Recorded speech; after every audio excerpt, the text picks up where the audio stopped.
Bienvenue dans la nouvelle séquence qui est en quelque sorte la suite, ou bien la suite normalement de la grammaire qui a pour titre les constructions du groupe nominal.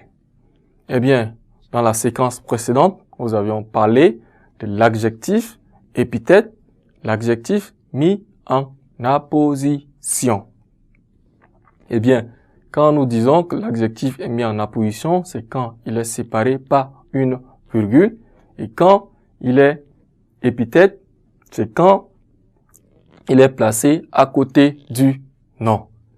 Eh bien, dans cette séquence, nous parlerons de l'adjectif comme attribut du sujet quand il est séparé du nom qu'il qualifie par un verbe d'état. Dans cette séquence, il s'agit de l'adjectif qui est attribut du sujet. Comment nous pourrions le savoir? C'est quand il est séparé du nom qu'il qualifie par un verbe d'état. Dans ce cas, il ne fait pas partie du groupe nominal. Par contre, les autres adjectifs que nous avions cités dans l'adjectif mis en apposition, il fait partie du groupe nominal. Mais ici, il ne fait pas partie du groupe nominal. Par contre, il fait partie du groupe verbal. Exemple que nous pourrions savoir de l'adjectif qui est attribut du sujet. Nous pourrions donner comme exemple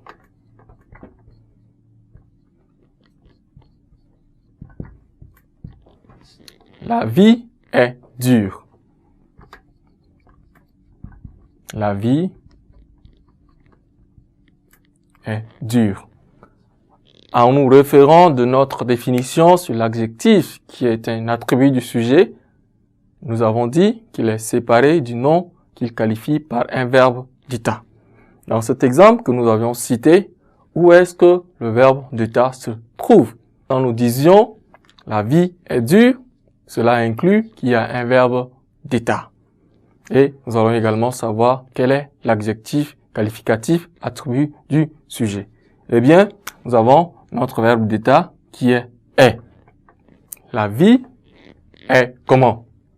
Nous avons la vie est dure. C'est un état dans lequel une situation se trouve. Donc, la vie se trouve dans l'état dur. Et notre adjectif qualificatif, notre adjectif qualificatif attribut du sujet, c'est le mot dur. Donc, nous avons là notre verbe d'état. Verbe d'état. Verbe d'état. Et adjectif, attribut du sujet. Donc, nous avons là notre exemple qui se trouve au tableau. L'adjectif qualificatif s'accorde toujours en genre et en nombre avec le nom qu'il qualifie.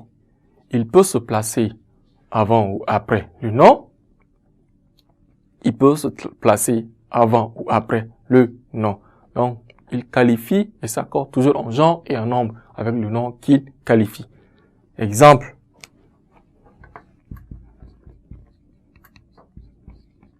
Exemple que nous pourrions donner.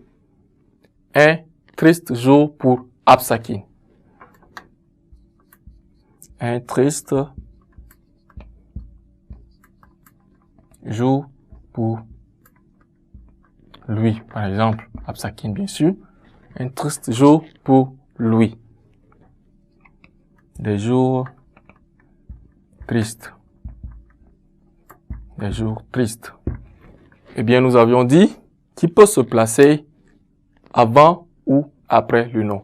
Dans le premier exemple que nous avions cité, l'adjectif est placé avant le nom. Et dans le second exemple, l'adjectif est placé après le nom. C'est cela la différence et d'une manière générale, nous pourrions retenir que l'adjectif qualificatif peut jouer 3 rôles, à savoir mis en apposition, comme épithète, et puis comme attribut du sujet. Merci pour votre aimable attention, chers élèves. Ne quittez pas,